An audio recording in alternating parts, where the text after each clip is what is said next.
Welcome back to our Hour's Walk, 20 minutes of reviewing social media. But of course, there's only one topic on anyone's lips in the blue half of Sheffield this week, and that is, of course, the 146th Steel City derby, the first time in 6 years that United have visited Hillsborough. We've got Matt and, of course, one of Sheffield Wednesday's up-and-coming top journalists on Twitter, Tom, back with us. How are you both? And is it a stupid question to ask you, are you excited for this one, Tom? Yeah, I mean, I'm not too sure you can ever be excited at the moment with Wednesday, but after the last game, I think, it's put a lot more confidence in me than what was the week before. Matt, what about you? Is excitement the wrong word? Is it nervous excitement? Is that a better expression? Excitement is a strong word, Mark. I don't think I've ever been excited for a Steel City derby. To be fair, I really enjoy the week leading up to it. The week leading up to it is all fairly good-natured and good-humoured. With it being a 12:30 kickoff, same as the one that was in November. 12:25, absolutely terrified and petrified. Which I'm sure, I was on the Sheffield United channel the other day, and it's echoed. Like, it's not just one side of the city feeling this way. It's both. There's too much riding on the game, Mark, to be just kind of like straight up excitement about it. So I would say I enjoy the week, I enjoy the build up, but aside from that, I think for 90 minutes of football that is on display, there's not much enjoyment, to be honest with you. We'll bring in a Blade in a second and get their contribution to this. Mark says, I'm getting very nervous about the coming Steel City derby at Hills, but I would take a draw. I'm going to ask you that in a second. But I think we have a great chance, as there's nothing to be afraid of. Believe me, nothing to be afraid of, eh? All we've got to do is take our chances. Goals change games. See you outside Lepping Lane. S6, Matt. You're laughing. To be fair, Mark is a bit of a cult hero amongst Sheffield Wednesday fans for some, I would say. You kind of got to applaud the blind optimism there, Mark. I'll be straight with you. You've got to really, really appreciate that blind optimism. What are we, 22nd in the league in terms of home form? I'm pleased that somebody's happy about it. I'm pleased that somebody thinks that it's doable. Not one spell check on that either as well. No. Right, Tom, for 6 years you've not been able to go to this fixture. 2019 or whatever it was when you're 0-0. We've not had a good version of this derby at Hillsborough for many, many years. So we're due a good game, first of all, I hope. Would you take a draw now, though? I think after they've beaten us, it's a bit hard because they've beaten us. I'm desperately wanting a win. But with our defence, it's kind of, I'm not too sure if we can able to hold out, but my heart still wants a win. So, I want to take at least a win for it. All right. We're going to look back on the Plymouth game in a second. I know you got a midweek game, of course, as well, which I'm sure is on people's minds first. Let's bring in a Blade, shall we, and have a chat about. Where's that gone? There, let's do that one. Welcome, Daniel. How are you? I'm good, thank you, Mark. How are you? Yeah, we're all right. Welcome to the Lion's Den, so to speak. Be kind. As a Blades fan, then, would you take a draw first and foremost? It's interesting you said that. I probably would take a draw if we get automatics, but Sheffield Wednesday fans will paint the narrative that they took the 2 points off us to stop it. So no, but if we get automatics, I wouldn't mind. Okay. What's it like as an away fan then, travelling to Hillsborough? I mean, you're a young fan, so you won't have been to many, I'm sure. But is it as nasty and as hostile as people say? This is not a nice derby. Well, to be honest, Mark, I've never been to Hillsborough with Sheffield United. Very difficult to get a ticket. I've got about 42,000 loyalty points in our system. I think you need about 70,000, and I've had a season ticket for 7 or 8 years. So I don't know if it works the same with Sheffield Wednesday, but I'm sure it will be. I'll be watching it in a pub in Sheffield. So yeah. Okay. Matt, they describe this as the unfriendly derby, whereas Everton and Liverpool they describe as a friendly derby and so on. But there is absolutely zero love lost between you and United, isn't it? This is as hostile as it's going to get. It is quite strange, Mark, because yeah, I agree. There is real hatred on both sides towards the opposition, but over the course of like the other 51 weeks of the year, everybody sort of gets on and makes do with it and makes peace with it. But yeah, I mean, again, obviously, I was at Bramall Lane in November. Again, it's horrible. It's hostile. Exactly the same will be on Sunday at Sheffield 6. It's really, there is absolutely no love lost. And I think that is also probably down to the fact of modern history. Obviously, we don't play each other very regularly. It's not like a fixture that crosses paths. Like it's, obviously United at present kind of like have been above where Wednesday are, and late 2010s kind of like it was roles reversal, and then obviously we had the one season where we were both in League One, both going for promotion. Yeah, then really not nice. Like they're really, really not very nice, and the atmosphere is really not one for, I would say, the faint-hearted or casual sort of football fan outside the ground beforehand. It's it's really not very, very nice. Yeah. Dan, can I ask you, has your manager made an error in the lead up to this when he won and did that social media video of singing the Danny Roll sausage roll song and was filmed and so on? Is it not the case that all Danny Roll has to do is show that clip in the dressing room and his talk is done? I completely disagree. I mean, I know Wilder got a lot of stick on Twitter. I think he would have done anyway, even if there wasn't the video in the pub. I was actually in the pub with him.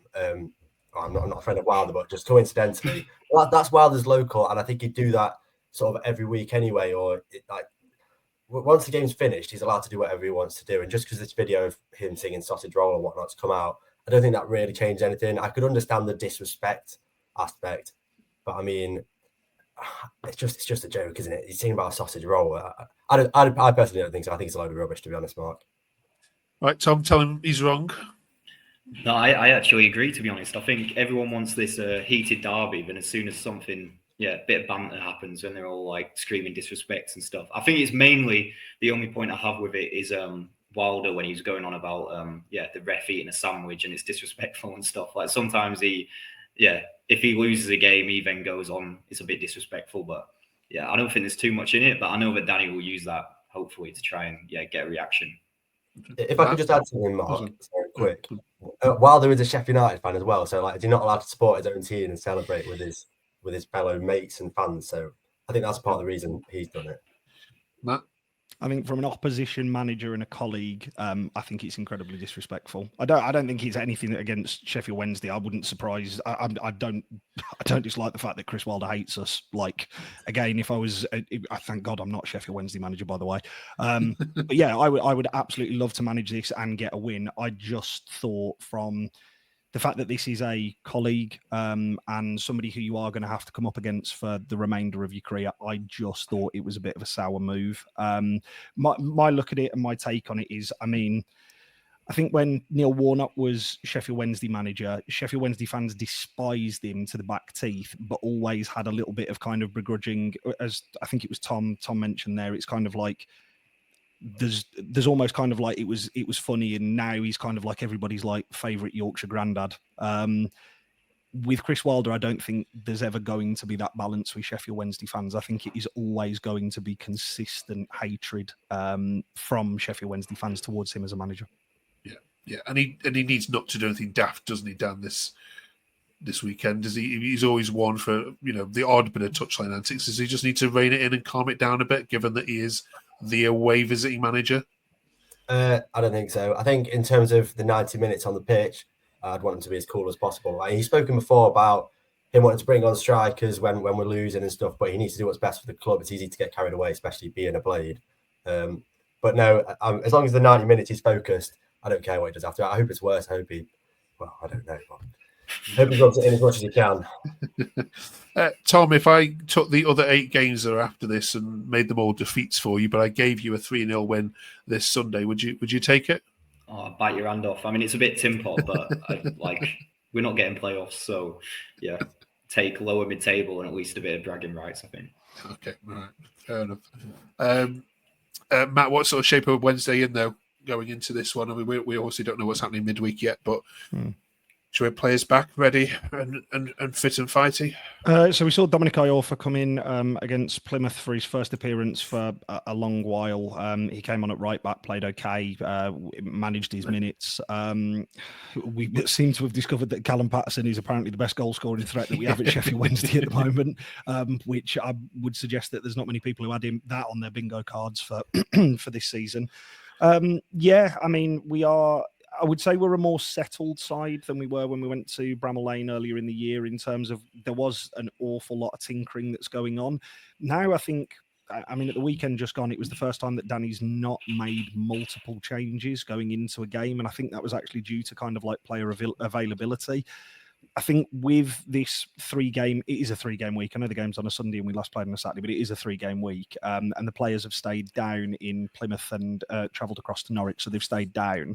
I would be surprised if it's not a fairly similar lineup to the one that we saw against Plymouth at the weekend, because I'd imagine against Norwich in midweek that it will be a hugely changed side, namely Shay Charles, who is obviously one booking away from missing the derby. It resets after Norwich. After that, he can snap City Peck for all he wants, but at this point in time, he's about to, at this point in time, he's walking a tightrope. So from my perspective, I would be sat there thinking I wouldn't be playing him on Tuesday night away at Norwich just for that, because he is so pivotal to the way that we play.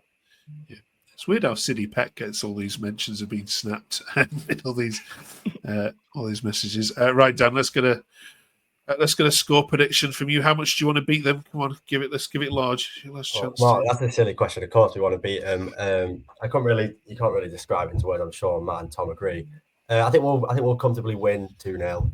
I just think we have the firepower. You touch on that. You feel like you may be in a more stronger position now than before. I'm not sure. So are we. We had a great January transfer window. We've got firepower to win these games. Tyrese Campbell, I'm sure you've heard of him. He's got 2 in his last 2 as well. He's on form. Ben Brereton Diaz. These are names that I'm sure Sheffield Wednesday fans can only dream of having at their club at the moment. So we've got Callum Patterson. Yeah. Brilliant. Right. Score prediction, Tom. Yeah, I'm going to go 1-0. That's more with my heart than anything else. I'm not too sure if I think we can keep a clean sheet, but yeah, 1-0. All right. Right. We'll wish you luck. Look, the neutrals are going to be the winners of this. Hopefully, anyway. The last couple have been 0-0 and low scoring. Come on, we want a barnstormer. Right, Dan. Thank you very much for coming into Lions Den. We appreciate that, buddy. Right. See you on the other side. Thank you very much.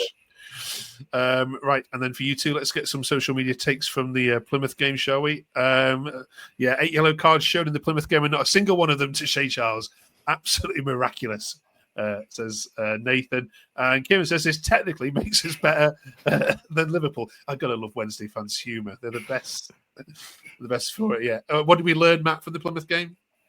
That we're much better than the sides at the bottom of the league, which in a journey of 12, which I know is a really simple point, Mark, but in a journey of 12 months really is a mark of how far we've come, because there has been a lot of frustration in recent weeks about obviously the sides that we've played, and we've been in games and we've been competitive, but actually you can't argue with the score lines against those top 6, top 8 teams. But it just does go to show that we were Plymouth this time last year, Mark, like me and you sat on here just going, oh my word, it's happened again. We're not great. We're not this, blah, blah, blah. We're playing good football, but we just couldn't pick up wins against the sides around us.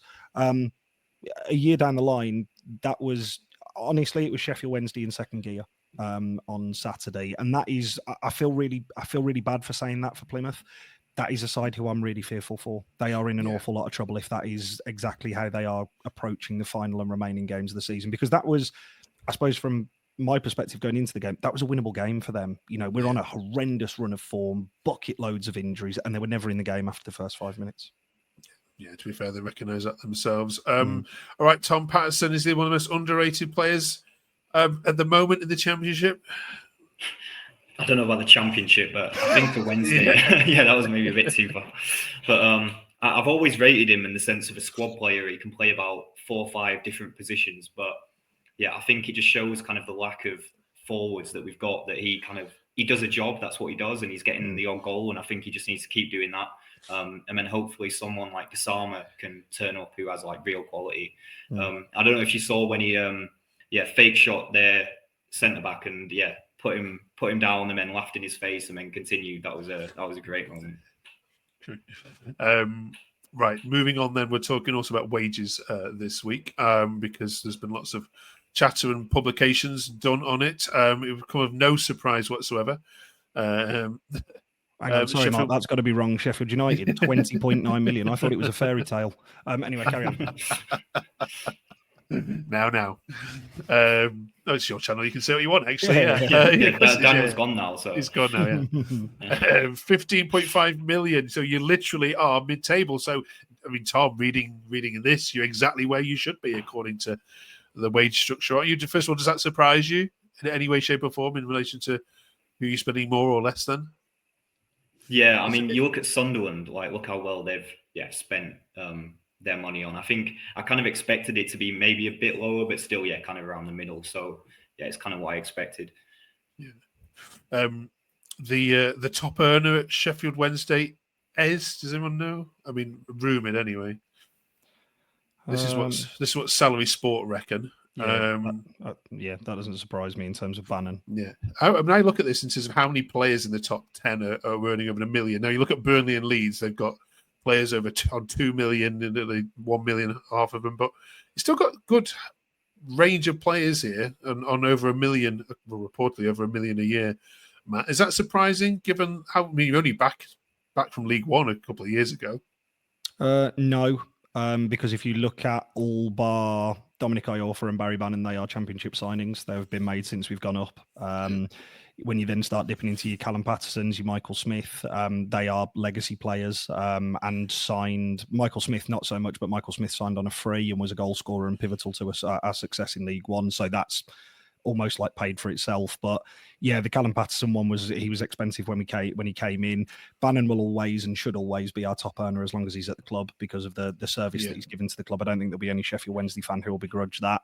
When you actually look at that list of players, the only positive that comes from that is that we have actually got value for money from a lot of those players. Maybe Ike Ugbo, Nathaniel Chalobah aside, Jamal Lowe aside, the rest of them have but all been major contributors to the season. Stuart Armstrong obviously only arrived in January, so you can't really add him into that list at this point in time. Yeah, fair comment. Right, cheers for that. Let us know in the comments what you think to all of that. As well. Finally, this week, we are talking about the teams from League One that we'd like to see back up into the Championship. Tom, first of all, any on here? Oh, no, sorry, that's the wrong one. That's the one I want. Tom, any on here that you wouldn't want to see at Hillsborough next year, or even as an away trip? Yeah, it would be hilarious if a Birmingham or Wrexham didn't come up after all the money they spent. I'd just love to see, especially Birmingham. I don't think it's possible, but they just get stuck after spending all that money. But yeah, that would just be to kind of all their fans who turned into Man City in third league and then have to stay there for one season. Okay. All right, who would we like to see? One club each, please, Matt. I'm torn here, Mark. I'm really torn by an away day that's 20 minutes from my house or an away day that's going to cost me 200 quid. Let's go for the expensive route. Charlton Athletic. It's one of my favourite away days. Love the Valley. You get a huge allocation there as an away fan. Great day out. Yeah. You used to get the whole stand when we were going as Everton fan back in the early Prem days. Tom, for you? Yeah, maybe Stockport. I don't think can't really remember us playing them recently, so yeah, I'll take them. It's a proper ground, Edgeley Park as well. Very tight to the pitch. Yeah, no one wants Huddersfield back then. No, God no.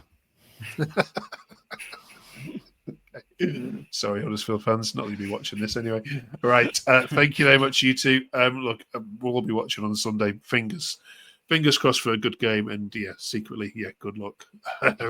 We'll catch you on the other side of it. Okay, let us know your score predictions and how you're feeling ahead of the derby this weekend. And let football be the winner, we hope. Cheers, Matt. Cheers, Tom.